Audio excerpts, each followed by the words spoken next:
Hi, my name is Yanina Uberulza, and it is a privilege to be here today with the CEO of Sautech South Africa, Riaan van Jaarsveld. Riaan, thank you so much for inviting me here to just have a little chat to you about exactly what you do. So how did the company start?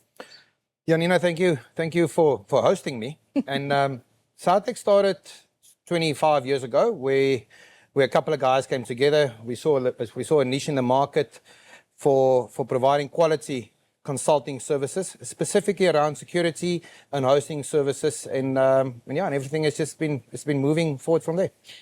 What exactly is cybersecurity? Cybersecurity is like your in-laws. No one really wants to talk about it, but we all want to know about it. Cybersecurity is protecting personal information, corporate information, and identity because of the ever-evolving internet and connectivity services that's available out there. Cybersecurity is protecting that information. So does Sautech provide protection for individuals and corporates? Yes, so we do both. We see them as separate entities.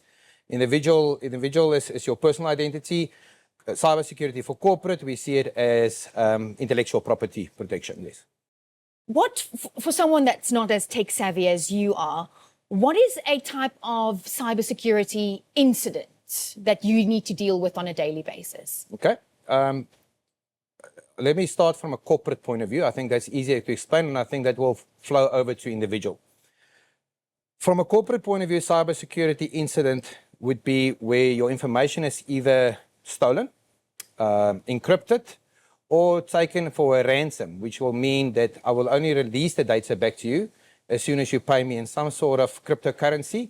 So effectively, it means I'm taking your business and everything that you've got online for ransom.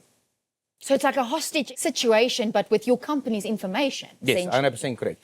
So what do you guys put in place to make sure that this doesn't happen? From a Sautech point of view, we want to prevent that from happening to you before we say, let's respond whatever happens to you. So prevention is better than cure, where as soon as somebody's taken ransom of your data, I think the ball's already through the window. Okay. Now it's an incident response that needs to happen. There's some sort of payment that needs to happen, and I think from a Sautech perspective, we want to prevent that from happening to you. Okay. For me, it's inevitable that throughout your lifetime or a business cycle, you'll go through a cybersecurity incident. It's not when, it's how, and we want to prevent that when. To say that if something do happen to you and something is taken for ransom, that we put you in a position to be able to put your business back online, put your reputation back online, and be able to recover from whatever is thrown our way. So now you were focusing on large corporates and how to protect their information. As a regular South African, I mean, this can happen to anyone really, that your information gets stolen and so forth, and that can be used against you. What should we look out for as regular South Africans working on our phones and on tablets? How should we be aware of what's happening around us? Yeah, we all want something for free in life. So the first thing I would look out for is when I walk into a mall or a shopping center or airport, is not to connect to the first free Wi-Fi network that I see. But it's free, Riaan, we want to. It's free, but then if something is free, you're the product. Then you're the product. So as soon as I connect to that Wi-Fi network, and I'm not saying that all Wi-Fi networks are not secured and it's there for the benefit of the general public. But what I'm saying is you as the consumer are not aware to which one you're connecting to. So although you walk into, as an example, Oliver Tambo, and it says Oliver Tambo free Wi-Fi, it's not necessarily their Wi-Fi. It could be the individual walking next to you that's got a hotspot on his phone. And as soon as you connect to that hotspot, there will be a couple of questions generally that a free Wi-Fi network will ask you. Your name, exactly, your surname, your email address, your ID number maybe, and accept my terms and conditions. As soon as you accept that terms and conditions, that's got a general agreement to whoever you connect to say, well, I'm allowed to use your information now. And I can use that for whatever, let's call it unlawful practices that I want, because you agree to that terms and conditions to say that you're willingly giving me that information. So from an individual point of view, I would look out to Wi-Fi networks. Make sure you're connecting to a reliable Wi-Fi network. Although it's free and we all want something for free, I'm a firm supporter of that as well. But make sure that whatever and whoever you connect to, it's the right one, it's a legit one, and that's the first step in my view. Something that is popping up a lot, and I'm not saying it's happening with older South Africans, boomers, I'm not targeting you, but a lot of scamming and phishing for information and these, let's call them hackers for a lack of a better word, they've become really clever and they speak to you in your native tongue and they address you like how your friends would address you. Is that a form of someone trying to get information from you? Yes, 100%. So there's so many methods, and these guys, like you just mentioned, they keep on changing, they keep on improving as as the day progress. The fundamental plan or attack, if I can call it that, from these individuals targeting you is for financial gain. So we must all remember that a phishing attack is to subtract information from you, being it financial, being it personal, being it location. So as a good example here, a phishing attack would be where I portray to be somebody I'm not. So if I take the Wi-Fi network out of consideration, which I just mentioned earlier about free Wi-Fi, a phishing attack would be to say, I pretend I'm FMB, I pretend you put in your username and password, I pretend you put in your PIN, and we all know these guys, these days we can all clone SIM cards. So as soon as you put in that information, the hacker, if we can call it a hacker, the hacker has got access to your banking details. It's got access and online access to your financial systems. Being it banking, being it share trading, doesn't really matter. But they've got access to the information because they portray to be somebody they're not. That is something that's probably 99% of the times that is a method that these guys subtract information from you. Riaan, what happens in a ransom attack? Explain that to us. Okay, a ransomware attack is, and usually it's all these government funding organizations. So at the moment, it's the Chinese, it's the Turkish, it's the North Koreans, it's the Russians. So it's a state funding attack for financial gain. So what they do, as an example, is they will log into your system via phishing, by subtracting information via phishing or via a very bad security habit. So your password is Riaan123. They'll try these passwords because they know where you are, because you've put your location in a free Wi-Fi network. While you've connected to the first page, they've extracted this information from you. They'll ask you, what was your dog's first name? And with all this information, they build an attack around you, and as soon as they gain access to your system, they encrypt that data. What that really means is they will give you the data back as soon as you pay them ransom. Now, this software what these guys use, we call it ransomware. That is a ransomware attack. Wow. And what services do you, as Sautech South Africa, focus on? Okay. So from a cybersecurity point of view, we're probably one of the bigger providers of cybersecurity software and information handling and protection, if I can call it that. So we've got our own AI software which look for these trends. So as soon as, I'll give you a good example. So if Janina goes into an internet banking in the morning at 8 o'clock, okay, and she logs in and she types in the password, it becomes a habit. Okay, so that the machine starts learning that information and it says, well, between 8 and 8:15, you usually check your bank balance, do your daily payments, etc., etc. As soon as you start logging in at 9 o'clock, our software flags that and saying this is not normal, and we block that connectivity, saying it's not normal, we flag it, we send you a request to your phone or to our application, which is logged into your phone and saying, was this you? As soon as you approve that message, we allow you to continue to log into internet banking. So Sautech provides that software. We provide that AI technology that runs on top of your day-to-day operations. And from a machine learning point of view, we learn your habits and we make your habits secure. But not everyone's habits or everyone's needs are the same. So do you tailor-make software to suit different companies? Yes, we do. So from a user point of view, that is the AI software. From a corporate point of view, we protect probably a couple of the top blue tech companies in South Africa. I'm not allowed to say their names, but from the insurance guys out there that sell you these products, they actually host their services with us.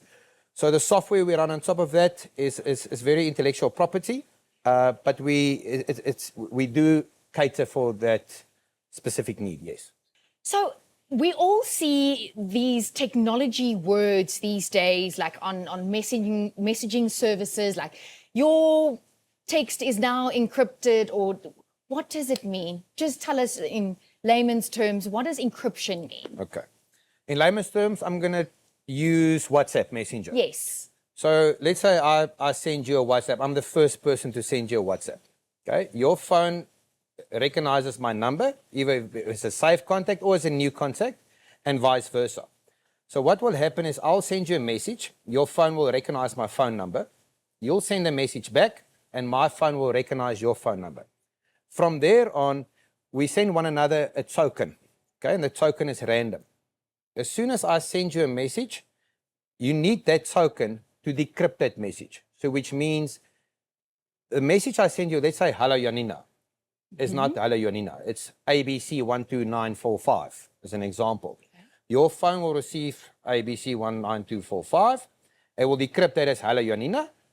You'll type something back. It will change that wording to something random. It will send it back with the token. Because my phone knows what your phone's token is, it will change that back to say, I'm good, how are you? That is encryption in data. So does that protect hackers, for the lack of a better word, to get into our WhatsApps and see what we are talking? Yes. Exactly the same with internet banking. I think to answer this non-technical, it will take years and years and years and years to decrypt that message if you don't know the token name or the token number. And the same with internet banking. So if I don't know the token between my browser or my phone and the banking system, it will take years and years to decrypt that. Hence, we all see the word encryption, but it's necessary and it's fundamental in today's technology and age to exchange data. So it's a good thing. It's a good thing. It's a good thing. Let's move on to some business talk. A lot of people talk about storing data in a cloud, or what, yay or nay from a cybersecurity perspective? I think it's a bit of both. I think it depends who your technology provider is. So, I think all this, let's call it this fly-by-night hosting businesses. You'll see if you go onto Google, everybody say they host servers and they host virtual servers and they host data in the cloud. I think if you're going to host with the fly-by-night guys, I would say no. If you go to somebody reputable that's got their systems in place, they've got cybersecurity on top of hosting data in the cloud. Now that could be email, that could be your photos, it could be files, it could be any shareable information. As soon as you host that in the cloud, you need cybersecurity on top of that. So a yay again, because of the security involved. And that's something that you guys provide, right? Yes. So we host data and connectivity for top tier government institutions, and so we host data for political parties, being from a website point of view, being from a file sharing point of view, or email exchange. We host that for the top tier guys. Yes, it's one of the things we do. Let's talk about email services. A lot of people use the general package that you get with a laptop, your Office 365s and that kind of thing. But you've got a product called Sautech Exchange. What is the difference, and why should we go with your product instead? Okay. Office 365 is an online solution. Unfortunately, South Africa's bandwidth and data centers don't host Office 365 as yet. So they're all hosted somewhere in India or Ireland, etc., etc. So Sautech Exchange is built on the same technology and platform. So it's built on the Microsoft platform. It's built on the Microsoft Exchange, which is only the email connectivity tool. So both are the same. The one is hosted locally in South Africa, and the other one is overseas. Now, the benefit from hosting with Sautech is cost. Obviously, we're not dollar-based, we're rand-based. So if we could charge dollars, it would be great. But we charge rand, so rands are a lot cheaper. So from a costing point of view. Secondly, our mailboxes are twice the size. I think Office 365 now, and I'm under correction, gives you 50 gig. I think we give you 100 gig. Thirdly, I would say support. So if you send me an email and I didn't get it, who do you phone if you're on Office 365? No idea. No one knows. No one knows what Indian you're going to speak to. No one's got an idea, where in the help desk queue your request is, etc., etc. With Sautech, it's all local. A help desk system is available 24/7. There's actually a person speaking to the other side of the line and not a machine. So from a support point of view, definitely the Sautech hosted exchange.